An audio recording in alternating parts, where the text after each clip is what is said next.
Taubaté, olá Vale do Paraíba, olá todo o Brasil. Estamos começando o nosso programa das 6 desta sexta-feira aqui na nossa TV Cidade, no nosso canal 3, sexta-feira, dia 24 de maio de 2019. Estamos na terceira semana, né, desse mês e logo já vamos entrar aí no período junino, né?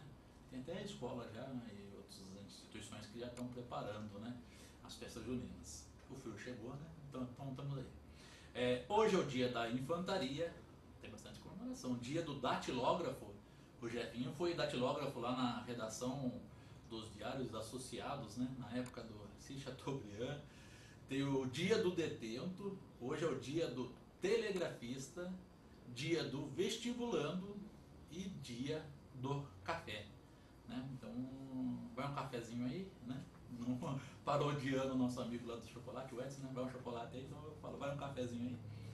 Bom, quero aproveitar para a gente dar aqueles recadinhos, né, que são importantes para a gente pontuar o início do nosso programa, que na segunda-feira, né, dia 27 agora, às 7 horas da noite, também conhecido como 19 horas, a Câmara Municipal de Taubaté vai estar sediando, vai estar recebendo a audiência pública sobre o Plano Municipal de Mobilidade Urbana. Quem ouve assim, mobilidade urbana, às vezes não fica atento, né? Essa audiência pública que você, cidadão, pode participar, deveria inclusive participar mesmo. Você vai apontar, você vai discutir, debater com as autoridades, que também devem estar lá presentes, né? A respeito de tudo que envolve o nosso transporte, o nosso trânsito, a nossa mobilidade na cidade de Taubaté. Então entra aí transporte coletivo, transporte complementar, transporte por bicicleta, né? Ou calçadas, acessibilidade dos deficientes. Todas essas questões fazem parte do plano de mobilidade urbana, né? Taubaté precisa avançar nessas questões e você tem a oportunidade de participar e discutir e apontar soluções, de levar suas dúvidas também a respeito do assunto. Então, segunda-feira, dia 27, às 19 horas, na Câmara Municipal de Taubaté.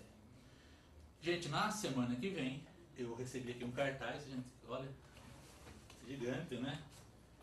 A tradicional festa da cultura nordestina começa lá no bairro do Bonfim, começa no dia 31 de maio e vai até o dia 9 de junho, sempre nos horários aí entre 12 às 23 horas, lá na Praça José Brunini Filho.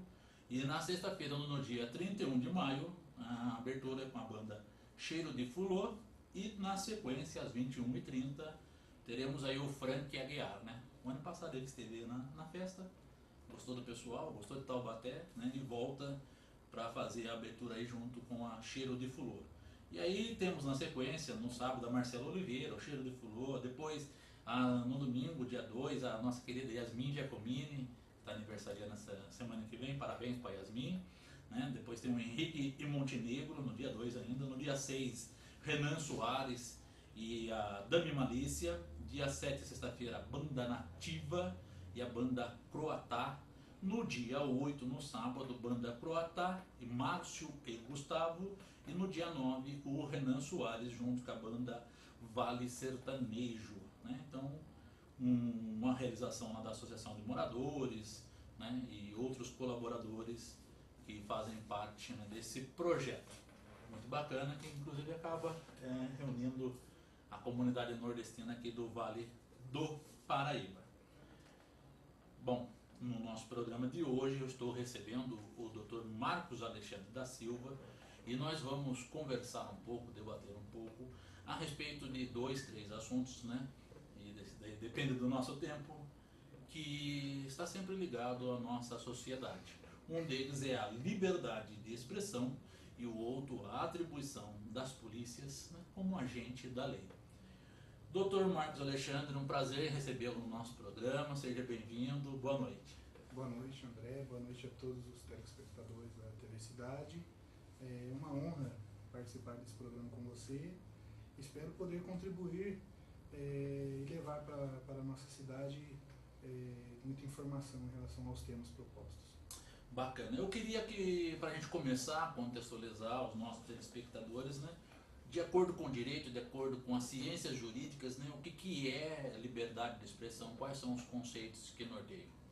Então, André, a Constituição Federal de 1988, ela aborda o seguinte: é livre toda expressão do pensamento, manifestação do pensamento. Ou seja, eu tenho o direito de expressar aquilo ao qual estou pensando. Tenho o direito de opinar. Todavia, André, nós não podemos esquecer que a Constituição também ela veda o anonimato. Por que ela veda o anonimato? Porque hoje em dia nós estamos enfrentando, principalmente nas redes sociais, um problema gravíssimo. Muitas pessoas têm confundido a liberdade de expressão com um discurso de ódio. A liberdade de expressão, ela me é assegurada. Porém, ela também não é ilimitada. Muitas pessoas confundem isso. Eu posso falar o que eu quero? Sim, pode. Na medida da lei, ou de acordo com a lei, você também será responsabilizado por aquilo que você fala. Quando você ofende a honra, quando você ofende a dignidade, a imagem de outra pessoa, com aquilo que você expressou. Entendeu? Basicamente, a Constituição ela assegura a liberdade de pensamento, podendo ser responsabilizado a pessoa que usa dela para os discursos de ódio. Bom, a Carta Magna garante, né, através da escrita, através do texto, né, essas prerrogativas, né, com relação à liberdade de expressão, né. Agora, quais são os instrumentos legais que permitem que essa liberdade de expressão seja exercida, seja efetivada na nossa sociedade? Então, a censura prévia, ela já foi abolida do nosso país. Antigamente, sabemos que o país ele passou por um regime não democrático, né? Um regime ditatorial, onde existia muita censura, uma censura até prévia, que os militares eles impediam o conteúdo de ser vinculado. Hoje em dia, toda expressão ou todo pensamento que a pessoa quer expressar, ela pode nas redes sociais, sem nenhum problema. Como eu disse, todavia, o problema maior se dá em relação à confusão. Muita gente confunde a liberdade de expressão com o discurso de ódio. O que eu não posso, na liberdade de expressão, é cometer um crime através dela. Um crime contra a honra, por exemplo, uma injúria, uma calúnia, uma difamação. O que eu não posso é cometer um crime e tentar me esconder por detrás de um direito que a Carta Magna nos assegura. Ela nos assegura esse direito, em contrapartida, ela veda o anonimato. Por que a Constituição, André, ela veda o anonimato? Porque ela também dá o direito para aquela outra pessoa que se sentiu ofendida buscar o Poder Judiciário. Entendeu? Ela também dá esse direito àquela pessoa. Ela não permite que a sua liberdade de expressão atinja o direito de outrem. Então, esses são os limites da liberdade de expressão. O que nós podemos fazer? Quando a pessoa ela se sente ofendida, no caso, os crimes contra a honra, eles são crimes de ação civil privada. É necessário uma queixa-crime, que seria uma peça, um advogado, ele propõe uma queixa-crime justamente para reparar ou resguardar o bem tutelado, que seria a honra da pessoa, entendeu? Que foi atingido através de um discurso de ódio, de uma ofensa ao bem jurídico protegido. Bacana. O que significa na prática para a sociedade, né, para a pessoa, para um grupo, ter esse direito à liberdade de expressão garantida? Então, como eu disse, a liberdade de expressão hoje em dia ela é garantida e assegurada. Só não podemos confundir com o discurso de ódio. Nós temos o direito de fazer críticas aos políticos, críticas às instituições. Todavia, nós temos que ter cuidado, André. Como eu disse, eu acredito, penso que a liberdade de expressão, o limite dela seria a ética e o crime. entendeu? Infelizmente nós estamos vivendo um momento complicado e um momento delicado na sociedade, onde as pessoas estão extrapolando. Eu não posso incentivar um crime, um exemplo. Quando eu falo que eu odeio gays e que gays deveriam morrer, ou odeio negros, odeio nordestinos não deveriam vir para o Sudeste, para o Sul, isso já extrapolou o limite ou o direito que eu tenho de me expressar. Porque isso ofendeu diretamente um grupo de pessoas, entendeu? Um grupo de homossexuais. E existe a liberdade de expressão, ela é um direito fundamental. Ela está elencada no artigo 5º da Constituição. Então é um direito fundamental resguardado pela Carta Magna. Porém, existe nesse caso uma colisão entre direitos fundamentais, entendeu? Nisso a gente tem o Poder Judiciário, de uma forma tentar não ser tão técnico, ele tem que fazer esse equilíbrio, entendeu? Quando um direito fundamental colide com outro direito fundamental, um exemplo, a liberdade de expressão que é assegurada a você colide com a minha honra ou com a minha imagem, nós temos que fazer esse balanço, entendeu? Por quê? Senão as pessoas vão achar que a liberdade de expressão é o direito de ofender o outro. E não é. A liberdade de expressão não é isso. Como eu disse, a liberdade de expressão ela abrange, ela é ampla no nosso ordenamento jurídico, mas ela é também limitada justamente pelo direito à lei. Entendeu? Bom, a nossa lei é rígida, ela é maleável, ela é meio termo, vamos falar assim o português claro, quando alguém extrapola esse direito da liberdade de expressão e tem que, de repente, cumprir uma penalidade, né, a partir do momento de um processo julgado e tal, ele tem... Depende. O que você entende como rígido, né? Hoje em dia também nós estamos vivendo uma era que a sociedade ela está clamando por mais punitivismo. O que significa isso? A sociedade acredita que o direito penal é a solução para todos os problemas sociais. E não é, André. O direito penal ele não é a solução para todos os problemas sociais. Entendeu? Então, muitas pessoas acreditam que irão resolver no Poder Judiciário, aí quando não conseguem, a lei é muito branda, nós temos esse problema, ninguém é punido, mas não é. Muitas pessoas pensam assim. Porém, como eu disse, ação, como um crime contra a honra, quando um crime contra a honra é cometido, é necessário uma ação, uma ação privada, que seria uma queixa-crime. Então depende muito da manifestação do ofendido.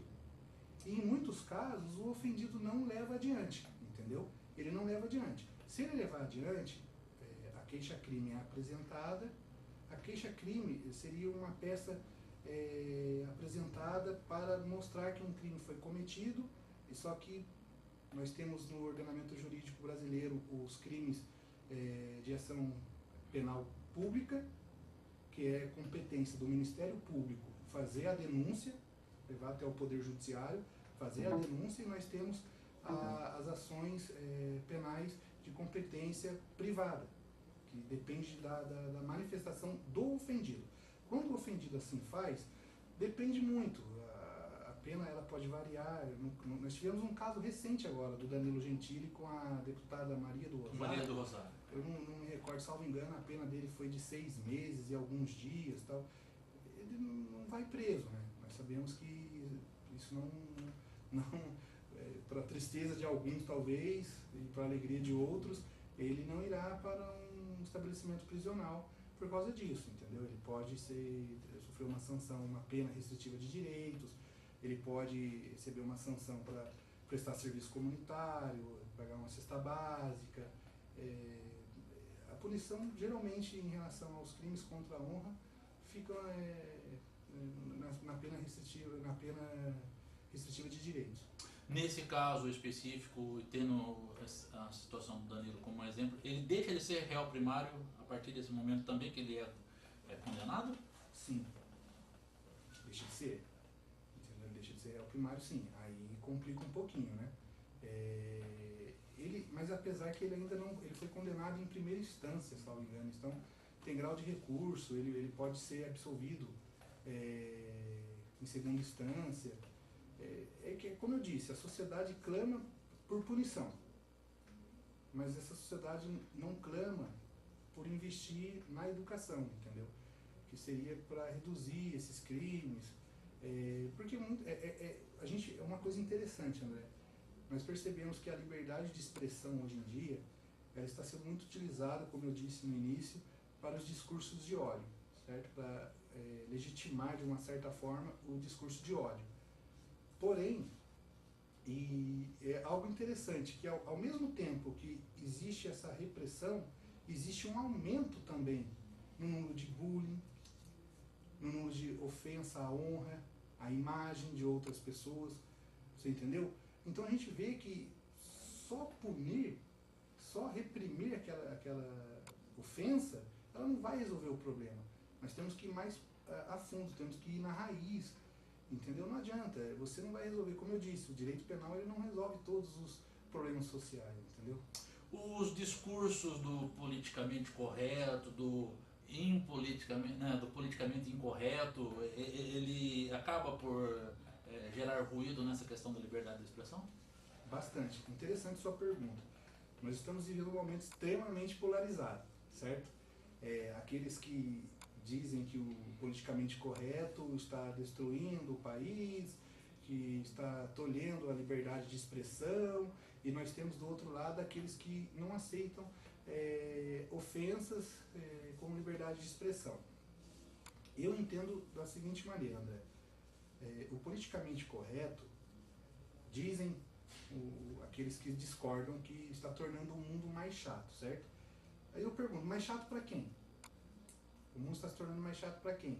Para aquele que gosta de ofender, para aquele que gosta de fazer piadas de mau gosto, para aquele que não consegue se colocar no lugar do outro? Porque é um exercício que nós temos que fazer constantemente. Poxa, se o outro não gosta que eu fale isso, por que eu irei falar? Se o outro não aceita, não tolera, por que eu irei falar? Entendeu? Eu também não gosto de certas coisas. Então nós temos que respeitar.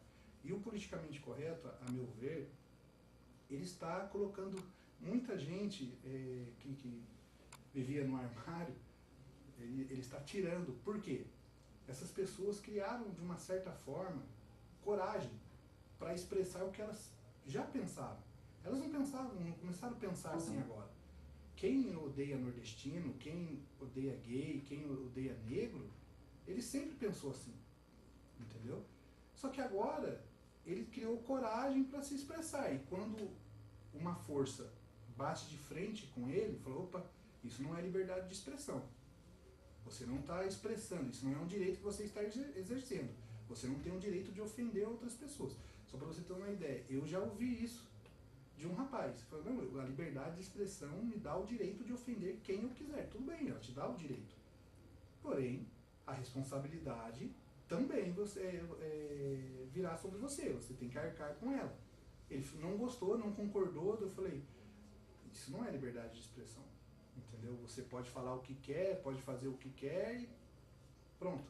Você entendeu? Como eu disse, lembra dos conflitos, dos direitos? Quando conflitam, nós temos que fazer essa balança, entendeu? Bom, você já falou aí do papel, especialmente, do Poder Judiciário, né, quanto a essas responsabilidades de garantir a liberdade de expressão, mas e os outros entes também que nós temos, né, como o Poder Legislativo, o Poder Executivo, né? Quais são a responsabilidade dessas autoridades constituídas nessa garantia? Então, o Poder Legislativo, todos nós sabemos que é incumbido a ele legislar, certo? Como eu disse, muitos acreditam que o Poder Legislativo deveria legislar tornando as punições mais severas para esse tipo de crime, quando a pessoa extrapola usando liberdade de expressão. Penso eu, André, que não seria a solução. Acredito que a responsabilidade aí seria do Poder Executivo, com campanhas educativas, preventivas, de conscientização, mostrando para a sociedade a importância de você fazer o exercício de se colocar no lugar do outro, né? Hoje em dia, uma palavrinha tão simples que nós, infelizmente, não vemos muito na prática, é empatia. Você ser empático, você pensar no próximo. Poxa, ele está se ofendendo com o que eu estou falando. Ele não está gostando. Ah, mas aí eu não posso falar o que eu quero? Pode, mas tem maneiras de se falar. E como eu disse, eu repito, não podemos confundir. Eu estou batendo nessa tecla porque, infelizmente, o momento está difícil. Muitas pessoas estão confundindo a liberdade de expressão com o discurso de ódio. Ah, eu posso falar, gay tem que morrer mesmo, negro índio é preguiçoso. Quer dizer, além de você ter um problema pessoal com a pessoa, você pode ter um problema com as instituições que resguardam o direito dessas pessoas. Um exemplo, os índios.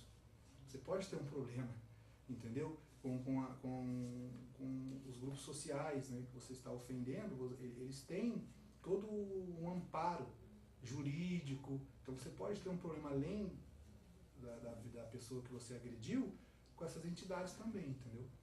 Então, senso comum que as pessoas acabam tendo de que a liberdade de expressão é absoluta, não existe, né? No nosso ordenamento jurídico, não.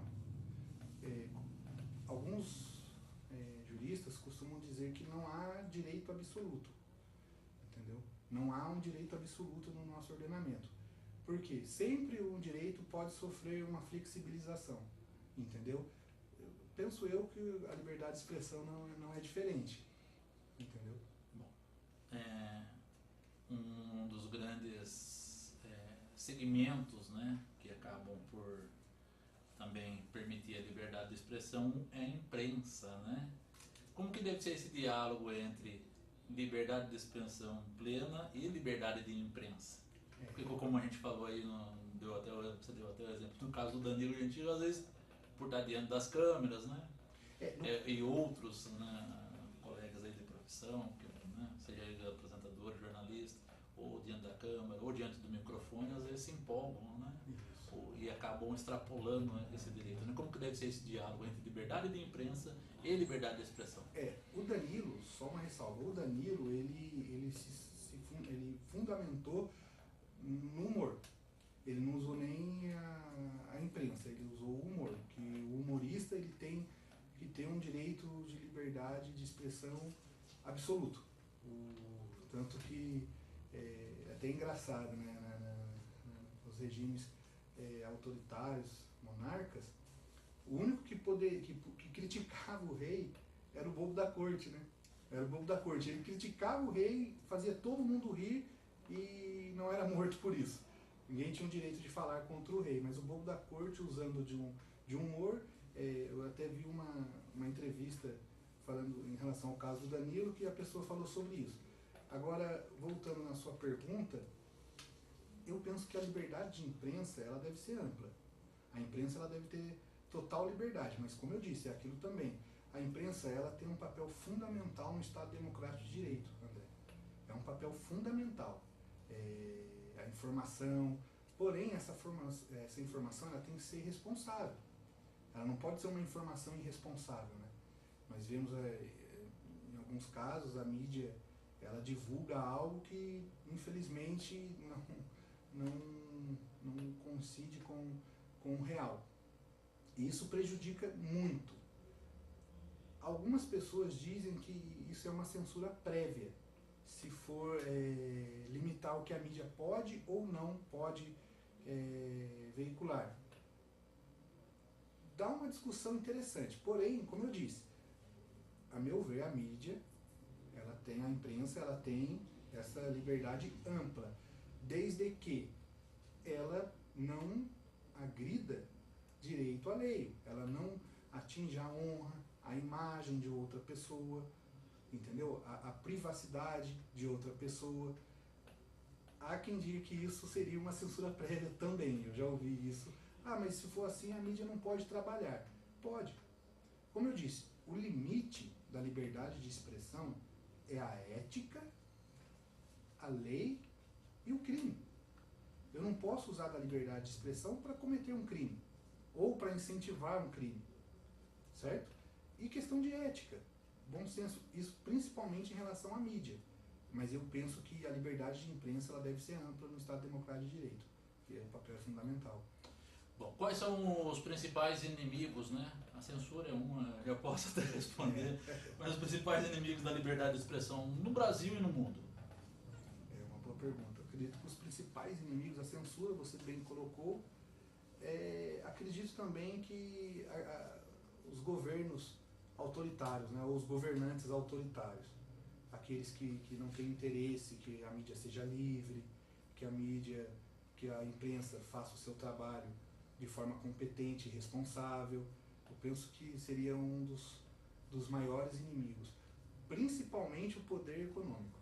O poder econômico talvez ele seja um inimigo, não vou falar talvez da imprensa, mas ele seja um inimigo da sociedade, porque o poder econômico ele pode, de uma certa forma, intervir diretamente na imprensa e manipular as informações para que os seus interesses sejam alcançados. Quem viu o comercial de carne, né, de um determinado frigorífico, uma grande rede de televisão, pode lembrar disso, né? De noite, como que interferia tanto, né? Bastante. Até novelas com respeito bem lembrado. Da agropecuária saiu, né? E agora a gente vê aí também do agronegócio. Então, o poder econômico é perigoso, né? Em certos aspectos. Talvez seja o mais perigoso. Bom, a gente também está há tempos no nosso país, né, ouvindo e vendo, né, a luta de movimentos pela democratização da comunicação, né, e esses movimentos reivindicando essa democratização como forma, né, de garantir a liberdade de expressão, né. As leis que temos já não são suficientes para que essas garantias sejam exercidas? Sim, eu entendo que sim. São. Essa briga é antiga. Dizem, como eu disse, nós estamos num momento muito delicado. Então, tudo que a gente quer tornar mais acessível à população, você é taxado de comunista, você é taxado de esquerdista, que isso é coisa de comunista, que quer dominar a mídia, quer dominar a imprensa. É um pouco complicado, André, mas eu acredito que a democratização, assim como a democratização do ensino também, hoje nós vemos pessoas mais simples tendo acesso ao ensino superior. Quando eu era criança, meu pai conversou comigo sobre isso já também. Meu pai mesmo não cursou nem no ensino fundamental. Era mais difícil. Hoje a gente vê que as pessoas têm mais acesso. É pouco. Precisa melhorar. Porém, alcançamos algo. Em relação à democratização também da informação, eu acredito que as leis atuais, como eu disse para você no início, em relação à ofensa à honra, um crime contra a honra. Como é uma ação de iniciativa privada da pessoa, nem sempre a pessoa vai atrás. As pessoas elas não conhecem muitos os direitos que elas possuem, né, que elas têm. Isso dificulta. Se eu não conheço o meu direito, como cobrá-lo que esse direito seja efetivado na minha vida? Não tem como, concorda comigo? Mas eu penso que podemos melhorar. Como eu disse, nós podemos melhorar sim, para democratizar ainda mais a mídia no Brasil. Bom, outra bandeira também ligada a movimentos, né, que defende a regulação da mídia, né? Você acredita que essa regulação ela seja uma forma de censurar ou de garantir direitos para que todos tenham acesso à comunicação de forma efetiva? Outra pergunta bem interessante. Muitas pessoas entendem que seria uma censura. A regulamentação seria um controle da mídia. Porém, eu pergunto, já não existe esse controle na imprensa hoje no Brasil? Quantas famílias nós temos que dominam a imprensa? A grande imprensa? Salvo engano, são 5 famílias? Acho que são de 5 a 7 famílias. De 5 a 7 famílias dominando toda a comunicação num país com mais de 200 milhões de habitantes. Isso já não seria uma certa forma de controle? entendeu? A regulamentação, entendo eu, ela seria benéfica. Ela seria benéfica, até mesmo para a democratização da imprensa, né? do conhecimento, da informação. Só que eu volto naquela tecla. Sempre trava, porque é coisa de esquerdista, querem dominar a mídia, querem controlar o que será veiculado nos noticiários, mas isso já acontece através do poder econômico. Então, eu acredito que não, que eu vejo com bons olhos a regulamentação, André. Bom, mas a gente se regulamentar, né, a gente evita de ver situações como eu assisti ontem, fiquei até abismado, o Jornal da Record, né? Tinha assunto, parecia que só tinha um assunto para falar em mais de 30 minutos, né? Inclusive era a respeito só das atividades do presidente, né? Não aconteceu mais nada no Brasil além disso, de acordo com o Jornal da Record, né? É mais interessante. Bom, no nosso segundo assunto para a gente abordar aqui no nosso programa das 6, eu vou conversar com o Dr. Marcos Alexandre a respeito da atuação policial, né? A gente também sabe que um dos aparelhos que deveria ser usado para garantir a lei e a ordem, né, são aí, de acordo com a Constituição, né, as polícias, seja ela militar, civil e as outras que existem também, a judiciária, a polícia federal, né? E às vezes parece que a situação vai para o outro lado, né? E muita gente fica perguntando quais são efetivamente as atribuições das polícias, né? E essa pergunta que eu começo iniciando com o Dr. Marcos a respeito desse assunto. Então, você falou sobre as atribuições. Seria garantir a lei e a ordem, né? O que seria garantir, assegurar a ordem? Nós vemos isso muito em relação à polícia militar, que é a responsabilidade do Estado, né? Subordinada ao governador. Quando a polícia militar ela faz um patrulhamento, André, ela está de uma forma prevenindo e de certa forma também garantindo a ordem social. Acontece que muitos abusos são cometidos também por alguns policiais. Isso é importante também enfatizar. Quando nós criticamos os abusos cometidos por alguns policiais, nós não estamos criticando toda a corporação, entendeu? Nós não estamos fazendo uma crítica à instituição Polícia Militar. Nós estamos falando dos abusos cometidos por certos policiais. Recentemente eu vi um vídeo até, nós estávamos conversando antes sobre ele, que alguns policiais eles fizeram uma apreensão de alguns jovens, se não me engano, acho que foram 2 ou 3 jovens, e eles fizeram os jovens caminharem de joelhos por um certo percurso. Aí eu pergunto, essa é a função da polícia? Não é a função da polícia. A sociedade aplaude. Mas ele cometeu um crime, ele foi preso, ele foi pego por isso, por aquilo, você está com dó, leva para sua casa. Esse é o mantra hoje, né? Não é isso. Quando a gente permite essas atitudes, nós estamos dando poder de punição por uma instituição que não detém esse poder. Nós vivemos um Estado democrático de direito. Existe a separação de poderes. Poder executivo, poder legislativo e poder judiciário. O poder judiciário é incumbido a ele o dever de punir. Porém, assegurado ao cidadão, né, ou ao réu que cometeu um crime, as garantias constitucionais. Ou seja, o devido processo legal.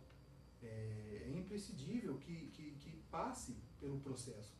Quando um policial ele toma uma certa atitude de punir uma pessoa que ele apreendeu, ele está deixando de cumprir a lei para fazer um papel que não pertence a ele. Aí eu pergunto, isso não é assegurar a ordem?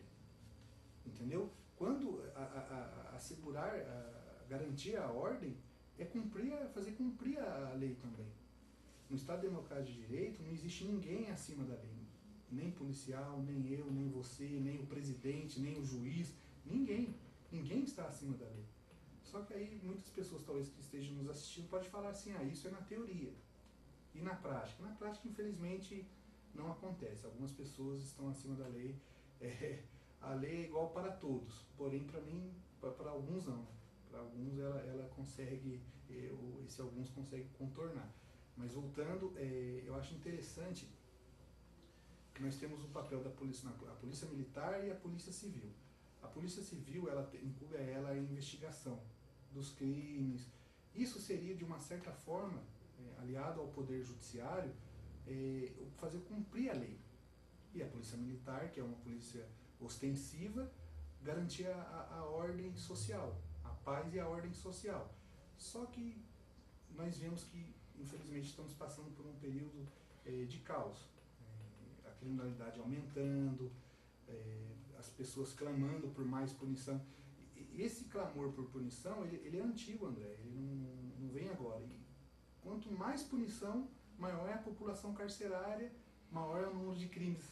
Vale lembrar que num período não muito longe da nossa história, né, da história do Brasil, nós tivemos até a pena de morte de forma mais efetiva, né, que a Constituição tem lá, inclusive, né, sim, bem lembrado, em determinado artigo que tem a questão da pena de morte em caso de exceção, né, caso de guerra, né, mas nós já tivemos, né, tanto é que tivemos a Praça da Forca em Taubaté, né, e que hoje muita gente passeia nem sabe que era a Praça da Forca, que é a Santa Terezinha, né. sim.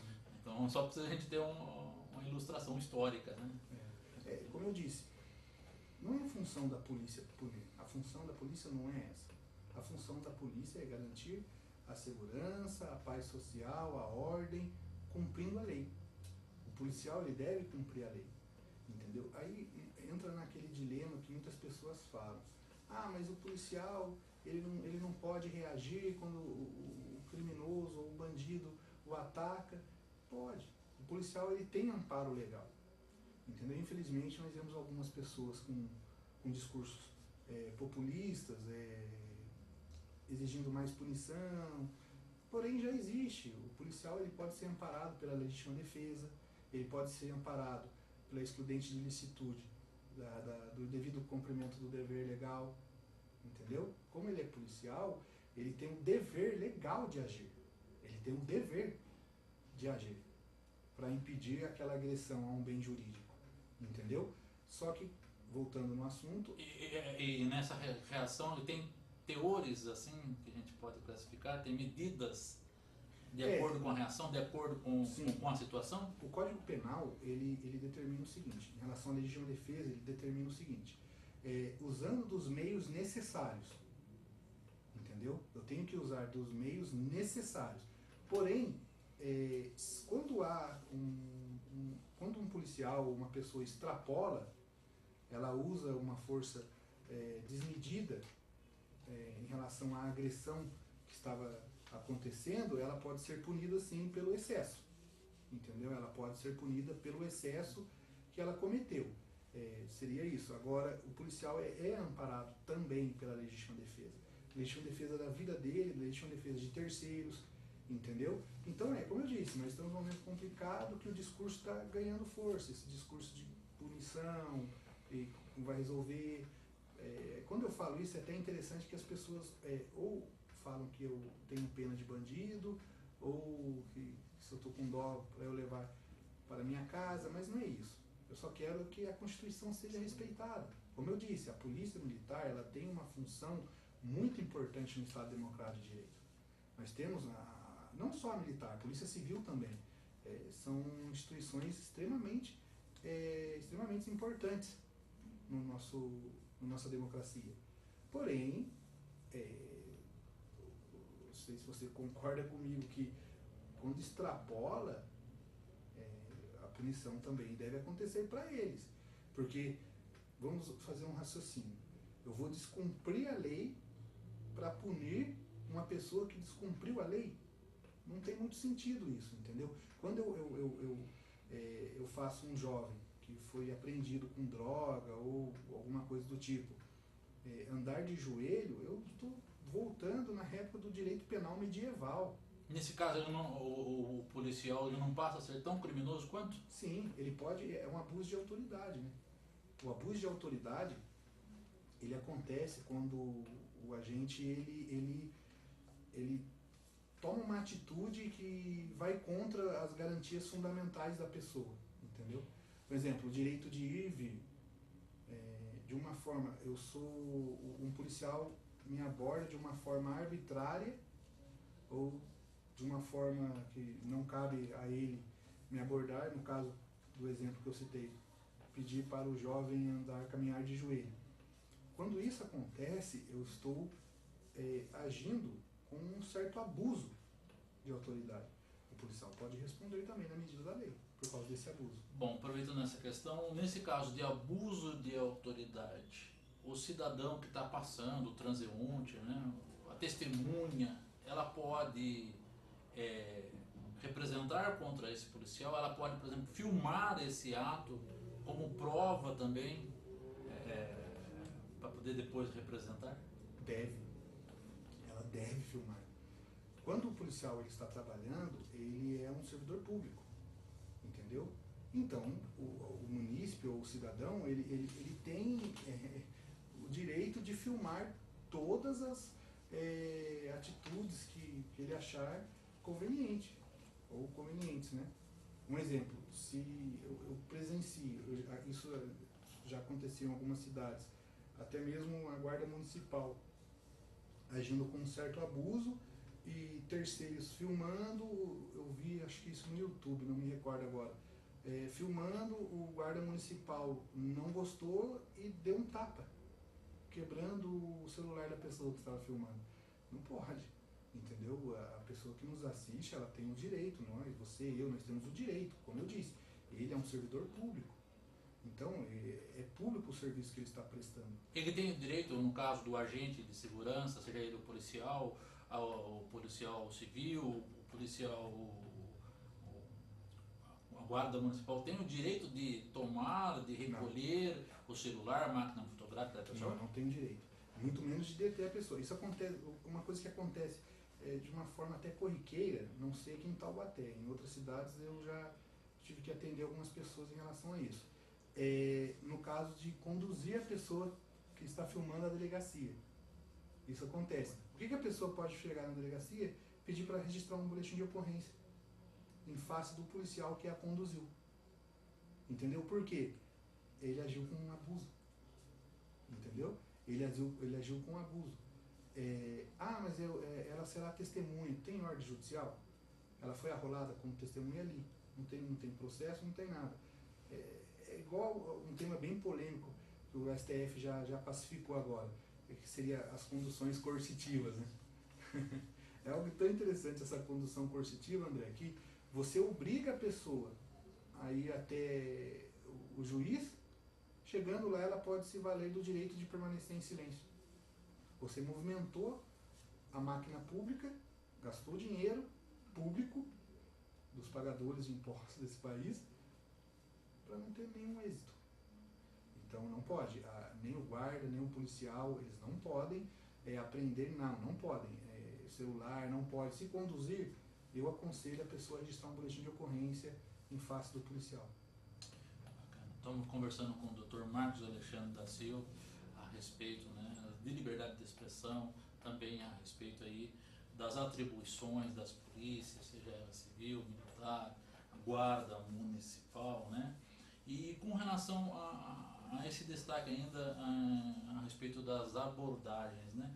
Como que deve ser aí o comportamento do cidadão, quais são os direitos dele durante uma abordagem policial e como também o policial deve proceder diante do cidadão em uma abordagem? Esse é um tema bem delicado, André. Infelizmente, nós temos, em alguns casos, os policiais eles são de outras cidades, eles não sabem. Porém, tem que justificar o motivo da abordagem. O porquê o policial está abordando determinada pessoa. Tem que justificar.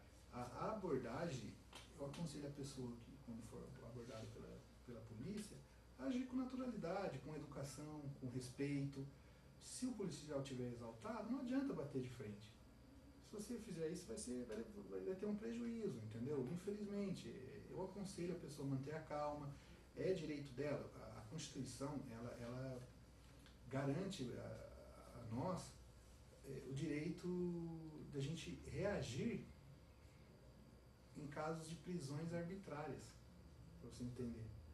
Então, se a pessoa ela é abordada de uma forma que ela não se sinta à vontade, de uma forma ilegal ou arbitrária, ela tem o direito, sim, de questionar por que ela está sendo abordada, porém, como eu disse, seja educado com o policial, respeite, e o policial sabe o dever dele, entendeu?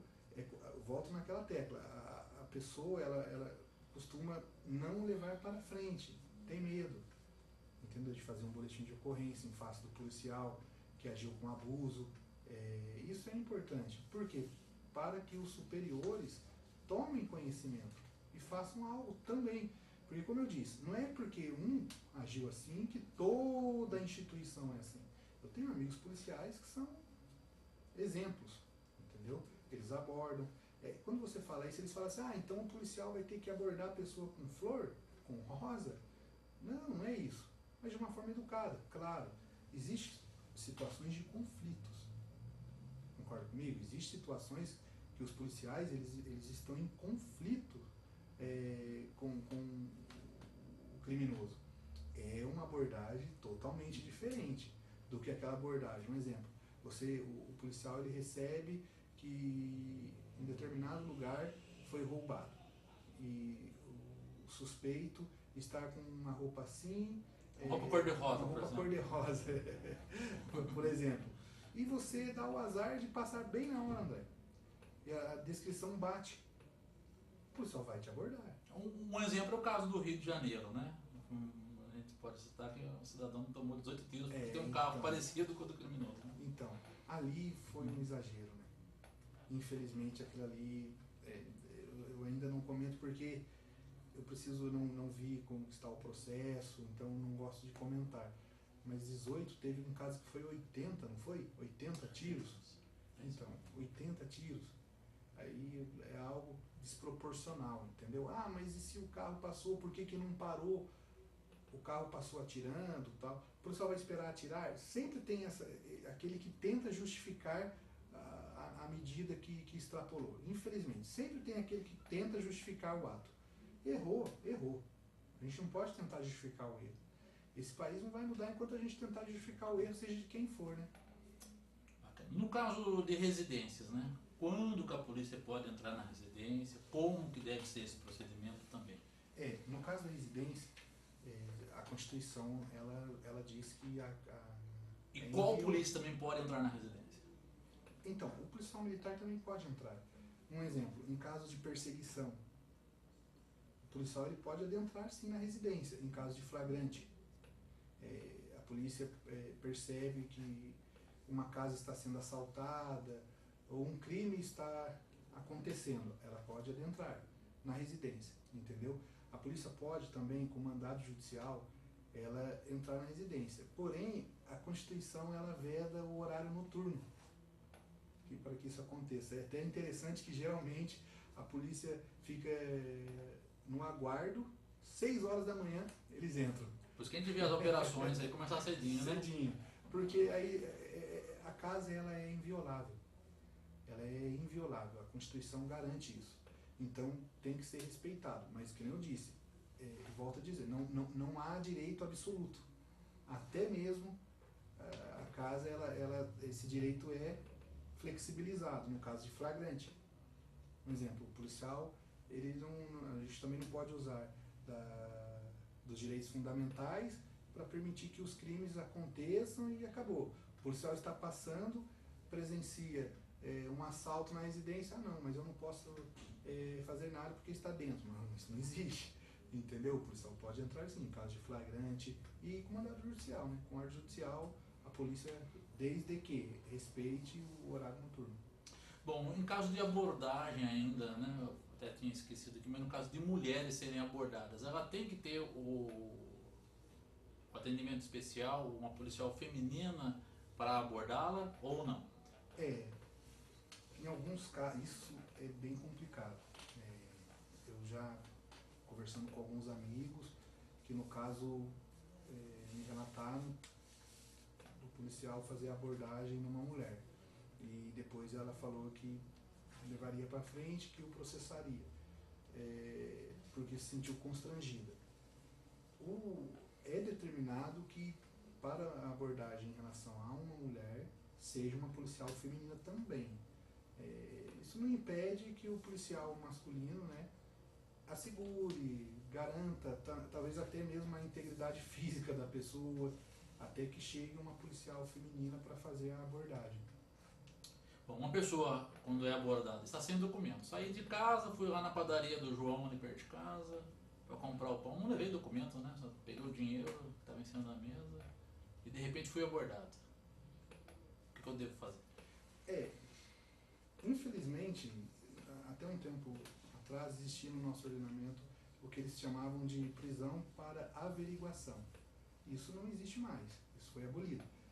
Porém, aí ficam alguns resquícios, né?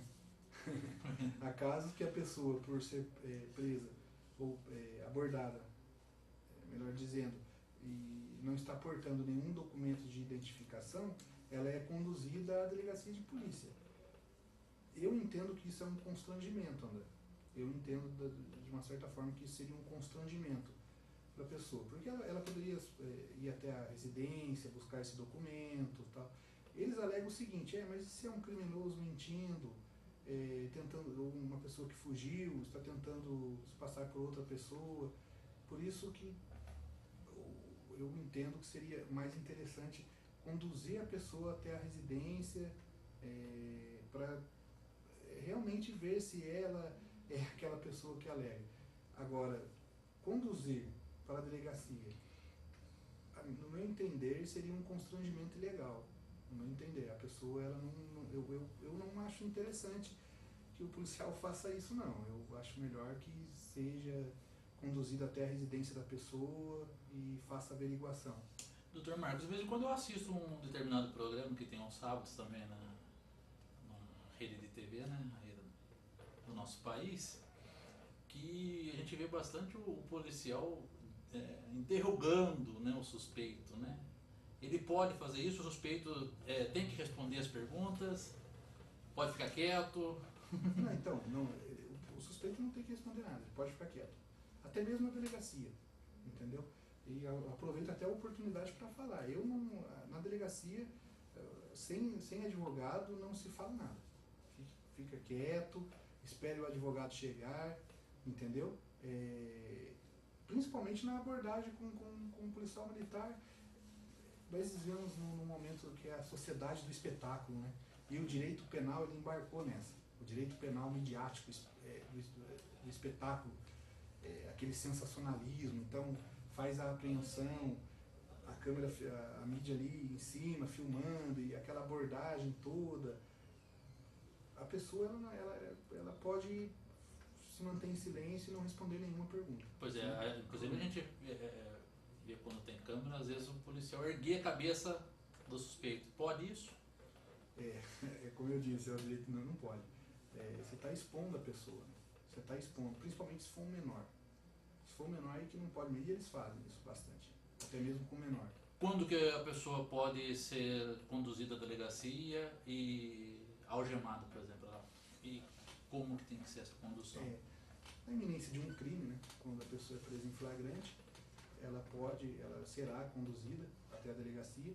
E no caso, André, da algema, existe uma súmula do STF que ela veda se a pessoa não oferecer risco para a sua integridade física e para a integridade física dos policiais e de terceiros.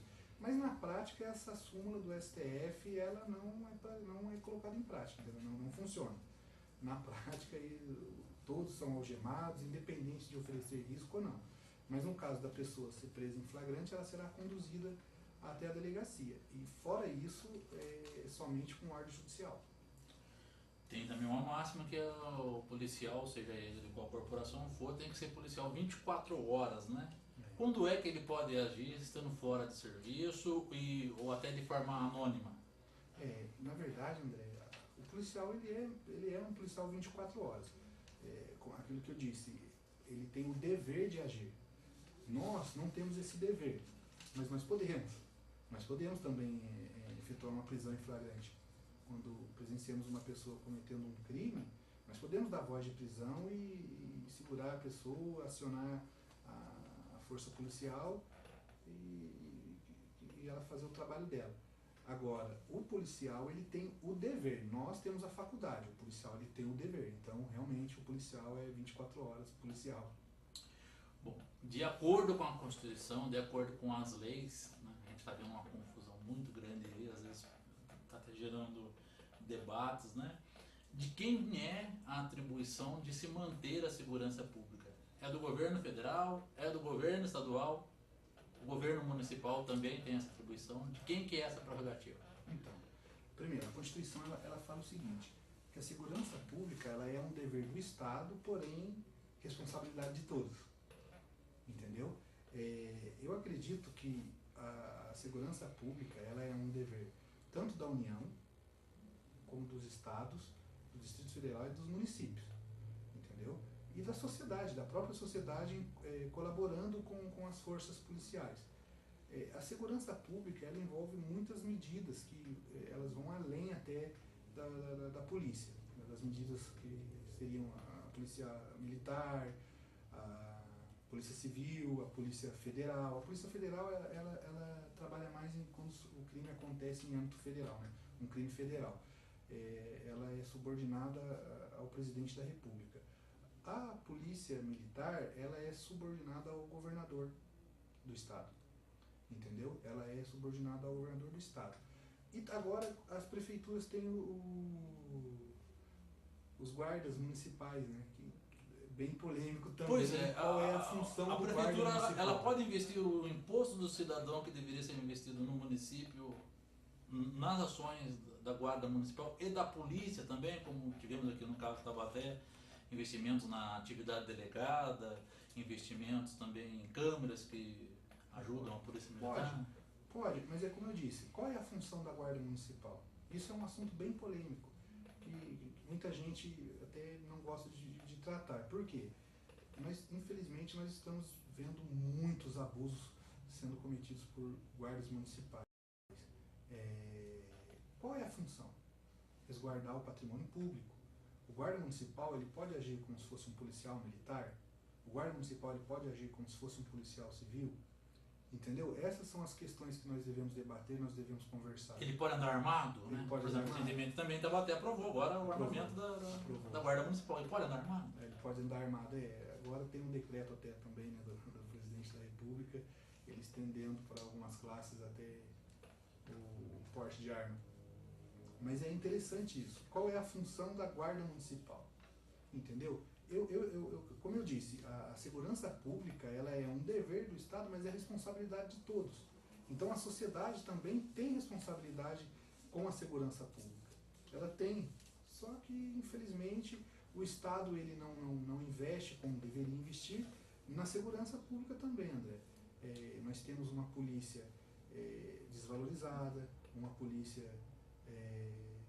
desmotivada, porque não é valorizada, consequentemente a desmotivação acontece. Então nós temos esses problemas também que o Estado ele deixa muito a desejar. Bom, gente, o assunto é extenso, né? E a gente poderia ficar conversando muito mais tempo aqui, mas está na hora da gente se despedir, né? Está na hora da gente acabar o nosso programa. Mas antes eu gostaria que o Dr. Marcos pudesse deixar contatos, né? E queria saber também se você promove palestras, né? Que possam elucidar também essas e outras questões. Sim, sim. A gente costuma fazer algumas palestras, sim.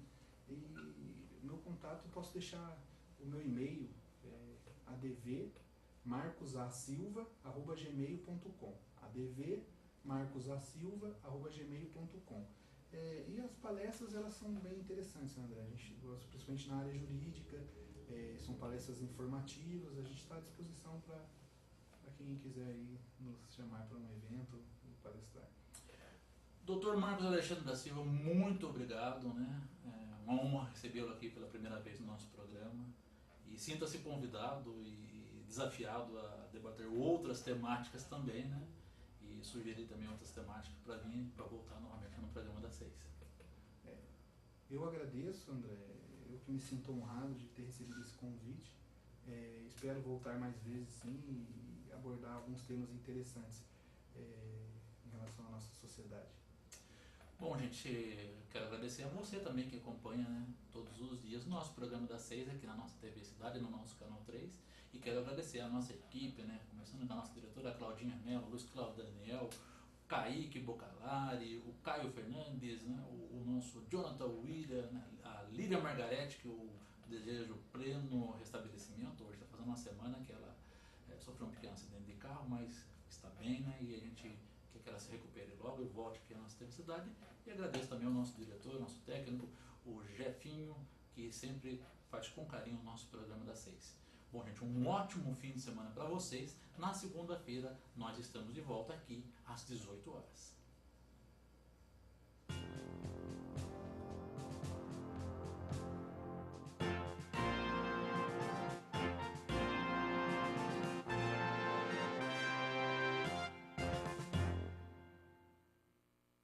Stop.